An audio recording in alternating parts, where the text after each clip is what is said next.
I returned and saw under the sun that the race is not to the swift, nor the battle to the strong, neither yet the bread to the wise, nor yet riches to men of understanding, nor yet favor to men of skill, but time and chance happeneth to them all. Ecclesiastes 9:11. DC Tribe, Josh Thomas, glad to have you. Hey, make sure you don't miss another episode. You can follow and subscribe on Apple or Spotify. And also, if you're looking to better understand how you get stuff done, head over to dozonedna.com and take our personality profile assessment built specifically for busy entrepreneurs. It's going to show you how to build your world around you for optimal performance. Once again, that's dozonedna.com. Our guest today is Joe Graham.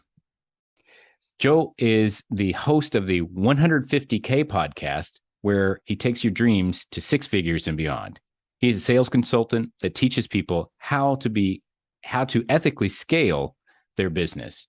Joe, welcome to the Do Zone. Say what's up to the tribe and tell us something you believe is the key to getting stuff done that most people wouldn't think of. Awesome. And thank you, Josh, for having me on. I appreciate it. For me, the key, honestly, is something simple. It's time blocking. So I'm in the sales world. I do sales for multiple contracts for businesses, like multi-year contracts. And I have found that if I time block my day and give myself a set time to do something, I get a lot more done than if I'm a task but don't set a time limit. So like I do what I call golden hours. Like I'll make calls from 9:30 in the morning till 11:30. I take a quick lunch, and then I make calls from 12:30 to 2:30. And I'm 100% vested in what I'm doing. So I'm not doing email. I'm not doing admin work. I'm not studying anything. Percent present.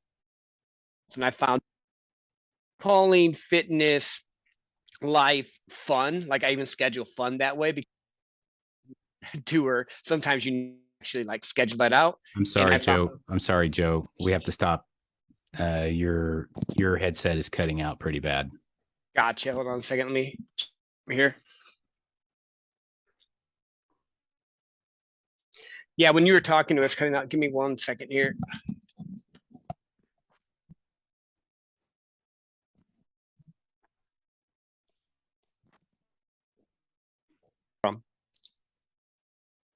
Okay, Jesse, we're gonna start right back here. I've already introduced the guest and I've asked him to start talking again. Okay, hang on. Joe, welcome to the Do Zone. Say what's up to the tribe and tell us something you believe is the key to getting stuff done that most people wouldn't think of. For me, it's time blocking. What I've learned with is I get so much more done when I actually do time blocking. I do my calls that way. I make calls from 9:30 to 11:30, and then from 12:30 to 2. Found that I can do that with like life, with fitness, with health, with even having fun, because if you put a time limit on it, you're a lot more 100% focused in what you're doing instead of having a target but not really giving yourself a set box, or as my buddy George would say, container to do it. So time blocking, and it's not a sexy thing, but it's something that's made me thousands of dollars doing it consistently. Not giving yourself a set container. I love it. Yeah. I don't live in boxes, man. You can't put me in a box. I'm too big and lumpy for boxes. Yeah, well, the container is just keeping you set to where you're focused for that moment. You know, like, yeah, I hate being told what to do. You're an entrepreneur. That's going to be how that works. That's right. Yeah, exactly. And so, you've done a lot of really interesting things, Joe. Kind of this time blocking idea here. Where did time blocking, believe it or not, is actually a little bit controversial. And it has to do with what it is, more or less, is time blocking is when you set aside a particular space of time. You called it the golden hour a minute ago, where this is the only thing that I'm doing during this time. I have 5 tasks to do. I'm going to block out 12:30, 1:30, 2:30, etc. to do these tasks. And that's awesome until something else comes up. And as an entrepreneur, something else always comes up. And so I'm curious, and that's one of the arguments kind of against time blocking. I don't know, nobody's right or wrong, But I'm curious, you've got your golden hours, but when things don't go quite as planned, how do you adjust that for your time blocking? If you've already got your day blocked out, but you have to make that adjustment for something that came in at the last minute, how do you handle that? I just when I do it. So I try to keep a schedule normally. That's just kind of how what works good for me with it. But we know life happens. We know stuff happens. We know you're gonna have that time call that you have. What I do then is it's not the exact hours. Nah, sorry, man. It's that set. Yeah, dude, it's not working. Sorry. I just got it and I've been trying to function it in. And I bet you it's just not dialed in right yet because I got it yesterday. And it's also raining here. And that'd be my internet connection. Yeah. I mean, it's like it's close, but it's bad enough to where like it's not really usable. No, because you keep fading on mine too. I'm wondering if it's the weather. Let me do this. I do have cords for it. I can plug it in and see if that would work better. I don't know if with it raining here, if it's actual connection or the headset. Okay. Up to you. I'll grab my cords real quick. Give me 1 second. Okay, Jesse, we're gonna have to cut out most of that last take. So we'll cut back in here in a minute. I think we can use the first version. I'll send you a note about this. All right. So we had a little bit of a technical difficulty there. Apparently, Joe is caught up in the storm of the century, and he's getting sucked into the vortex or something. So we reached back in. We threw him a lifeline. We're able to bring him back among the living. Joe, I'm glad to have you. You still there with us? Yes, I'm here. All right, excellent. Cool. So let's do this. We were talking a little bit about time blocking. And one of the controversial points about time blocking, what it is basically, is you are setting aside a specific period of time to perform a specific task. And that works great in theory, but in practice, as entrepreneurs, a lot of other stuff comes up and it tries to crowd that space out. And it's like urgent and we got to do it now, and so that makes it more difficult for us to block time, especially when we have a lot of little tasks. It's hard to block off all of that time. And so I'm just curious, being an advocate of time blocking, which I'm not against, but being an advocate of that, what are some of the ways that you're able to overcome that scope creep when stuff just shows up out of nowhere and starts trying to crowd out that space you've already blocked out? Yeah. Well, I do a few different things. So I am adaptable. So if something comes up and I can't move it, I will actually do the thing I need to do and then change my hours I'm going to call. It's more being consistently because as an entrepreneur, success is boring. You know this. You have to do tasks that aren't always super fun to get you the results that you need.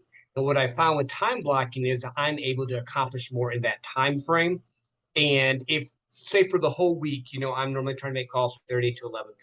And 3 days of the week, I actually get those calls at that time. Great. It's just making myself be accountable to this is the task I'm trying to get instead of just doing the task that I want to do or getting distracted. And I've done this and I've taught this, especially in the sales role or B2B role. You have certain things you just have to. And what I ended up doing was mastering the times that your people are there available to talk has made me hundreds of thousands of dollars. So for me, it just makes, now maybe you're creative or something else and you have different things. Like I'll do admin work when I have a chance to do admin work, unless it's something I have to do. Right. I'll never do that, even if I have a chance. I have people for that. Yeah. And I say that with, I'm not like hot shit or anything, but it's like one of those things that just burns me up. And the reason that I was asking you that question is just this morning, I have 3 full-time employees working for me. And just this morning, there was a task. So we use Slack and I use my calendar and all these things.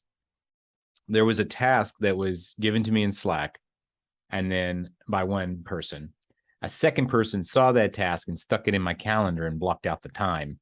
And then I'm asking for an update on this thing. And they both said, well, we set it in your calendar and we Slacked it to you. And I was like, oh, really? And so I missed it.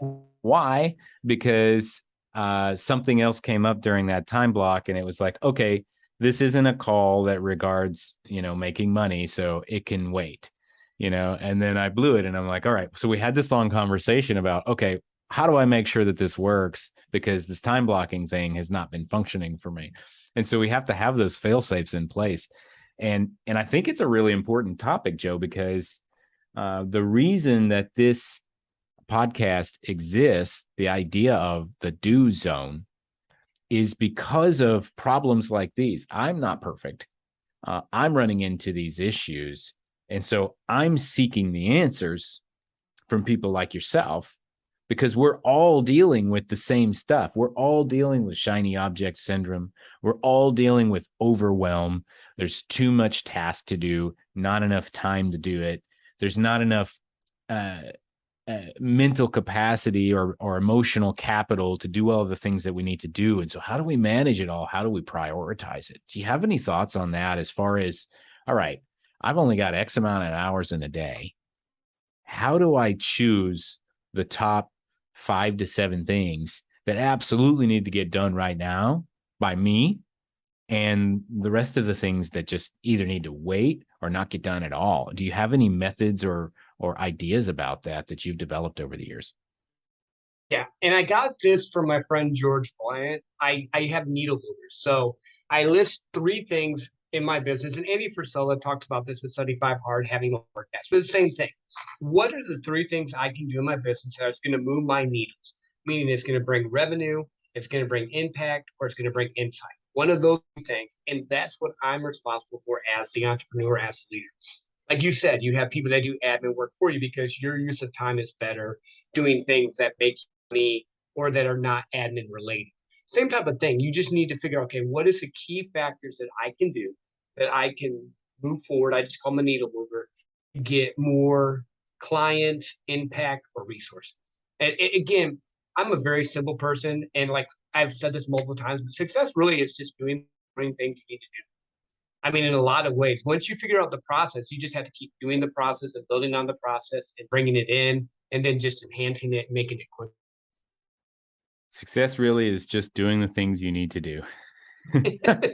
Well, the boring things that you've proven out, like I know if I call 100 people a day, I'm going to get 4 to 5 people that maybe are interested and close to you. I know that if I send out an email campaign of 200, I'm probably going to get a 20% on that over the 7 ways that I send out. I know that if I go to an event, I'm going to network with people that I can maybe help them in their business or bring them onto my podcast. It's not like the big, wow, super exciting thing. It's just a thing that needs to get done. And then we win over time. It's the long game with entrepreneurship, never the short game. It's never the one quick win. It's just building and growing and testing and trying and growing, because you're creating a business, a life by the time. Nice. Yeah, I like it. And I like how your brain operates here, Joe. And let's do a little surgery here and crack it open, get into the do zone diagnostic. What do you think? Cool. Let's go. Awesome. So 5 questions here I ask every guest. Just rapid fire. First thing that comes to mind. Number 1, what's one thing you do that keeps you focused on your goals? Quiet time or pace. Nice. I like that. And how do you get back on track, Joe, when you lose that focus? It's breath work, time and space. It's like I have to go back to who I am, what I need, and what's my purpose of doing it. So instead of trying to speed up or being distracted, I literally will go to this little spot, this little bench, and I'll literally just sit in nature and take even 10 minutes sometimes and just refocus, or I'll do breath work, like, 4 counts in, 4 counts out, and just refocus and go at it again. Cool. And who is your support group, and how do they keep you accountable? Sure. First and foremost, my wife, she's my biggest support group. I work with a gentleman named George Bryant. He has a group, Relationship Speaks Algorithms. I network a ton, like a lot of different networking groups, and I have other entrepreneurs that I talk with, because, again, the lone wolf game doesn't work.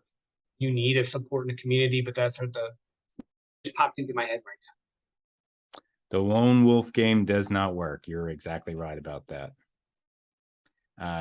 And how do you approach a difficult project that you're not sure how to complete?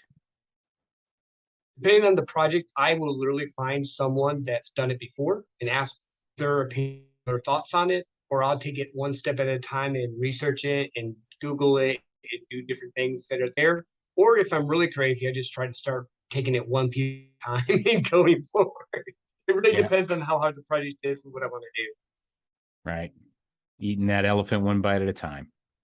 Pretty much. And last question, what's the number one pro tip that you'd give to somebody looking to get more stuff done in less time? Just be consistent with what you're doing. I know this is going to sound simple, but make the things that are important priority and go down from there. So like I'll have a list of, okay, these 3 things I have to get done, period. Anything else I can do for my business on top of it's great. These 3 things are a no way I won't do these today before. Mm-hmm. Yeah. Nice. And so tell me, Joe, about this 150K movement. What's that all about? Sure. It's kind of funny. It's like one of those things where I've been in sales for 15 years and I was breaking 100,000. Then I broke 150, then I broke 200,000. We went on the trips. I went to Disney with the family, went to Hawaii a couple times, went to Montana, did a bunch of stuff. And I was like, well, what now? I'm living a good, decent life. Because if you're over 100,000, you're in the top 30%. If you're over 150, you're in the top 10%. If you're over 200,000, I think you're in the top 5%. And I'm like, well, maybe I can help other dads live a life by design because my avatar in my mind is a dad that has some kids and wants to take them to Disney or do different things. Because like 6 years ago, I wasn't in a good spot, and now I'm doing really well. So that was the podcast, and I have a really good network. So I brought in a lot of cool friends that show different ways that they can help people that or chase and build the life and life by design that they want to do. Funny, a podcast host gets his tongue tied, but it happens. All right. That's why I don't typically edit. It's like, probably nobody's listening. I'm with you. I don't edit at all. Like, unless it's something like really technical, like we were dealing with before. Yeah. I love that. Like, because we're human. It's not like we're perfect. We're just trying to get better, So 150K puts you in the top 10% of income earners in the world. Yeah. It's crazy. I looked it up. I was like, oh my gosh. And we see the people trying to sell you the Lambos and stuff. And don't get me wrong, I'm cool. You want to be a multimillionaire? Great. I just want to step one so you can start building your dreams without the pressure. And what would you say in your journey and of discovery here? I'm going to put you on the spot. You ready?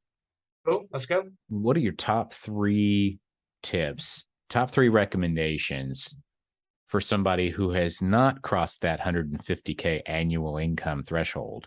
What are your top 3 tips that they can implement today that will give them noticeable progress towards crossing that threshold of $150,000 in annual income? Sure. The first one is level up education-wise, however you can, whether that's reading books, listening to podcasts, finding a way to bring yourself up because you're the secret sauce. Number 2 is get community or connection, whether that is on an online group or if you can pay to go to an event, it'll be life-changing for you.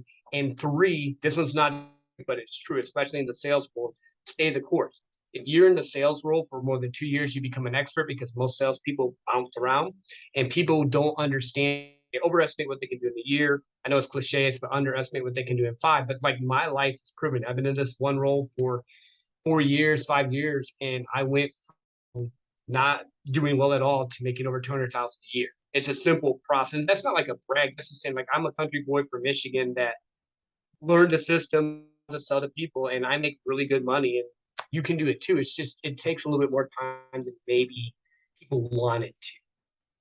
I think, first of all, I agree with all 3 of those. I'm surprised to hear the last one, but I 100% agree with that too.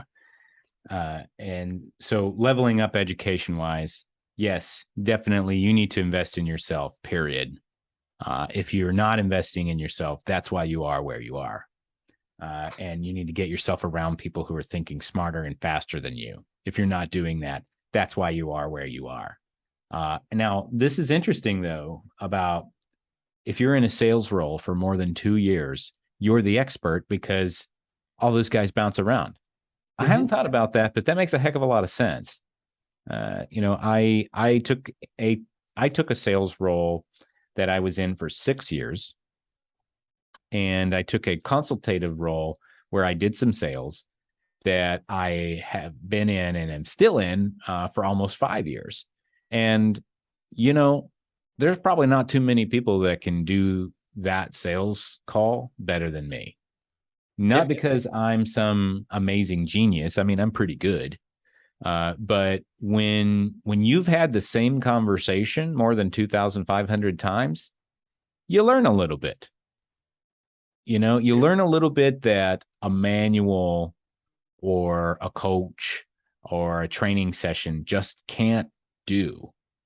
And so that's fascinating to me about staying the course. Whatever it is that you're going to do, just keep doing it. I had a gentleman named Mike Claudio, who is, we're in the same mastermind together. And I'd started this training program and I was donating the proceeds to his charity, which is called A Champion's Shoes. And what it does is it provides a pair of new kicks to underprivileged children. And I thought it was a kick-ass charity, no pun intended. Yeah. And so I said, look, I'm going to launch this thing. I'm not real sure how it's going to go, but I'm going to donate all the proceeds to your charity. And he was like, okay, cool.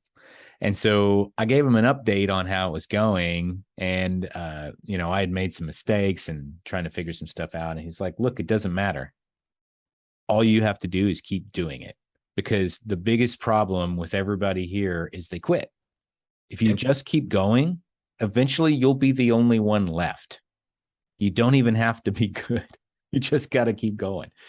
And that has stuck with me for at least the last year. And there have been times where I'm like, oh man, I'm not making any progress. I can't get anybody's attention. Nobody's listening to my podcast or whatever. And I keep hearing Mike echoing in my head, like, man, just don't stop. Whatever you do, just don't stop. Yeah, it's 100%. And the follow-up game with that, say you talk to a customer in your first year, and then you talk to them in your second year. By the time it's third year, they're like, holy crap, this guy's still doing this. He must be doing something right.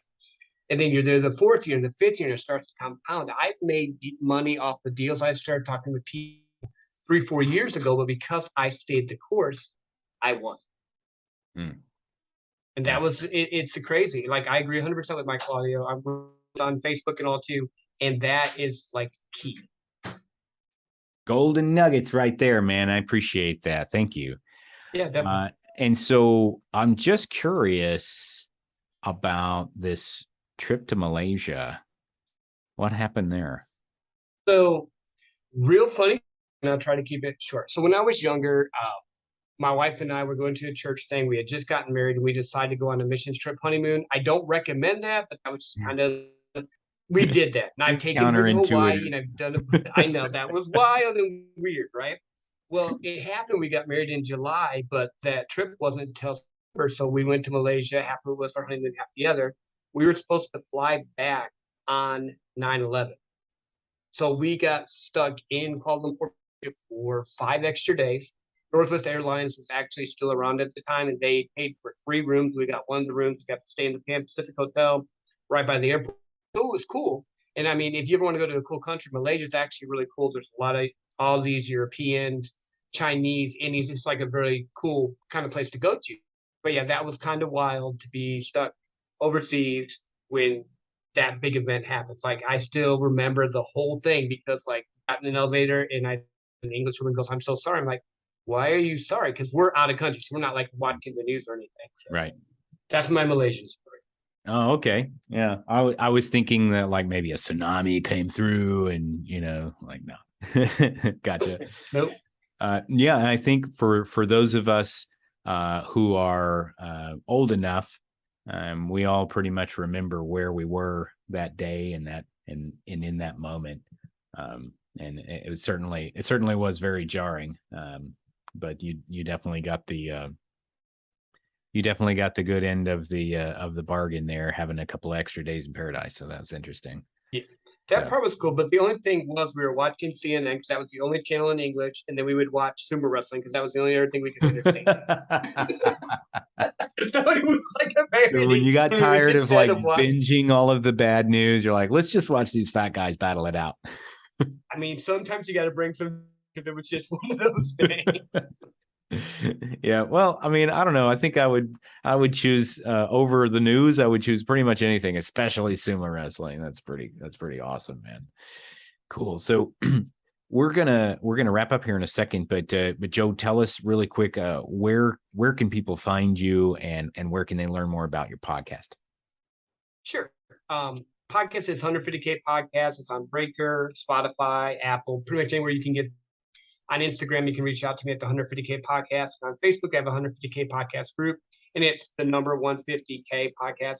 I try to keep it simple, and then I'm the guy. So if you send me a DM, comment, whatever, I will respond to you, and we can connect that way for sure. Excellent.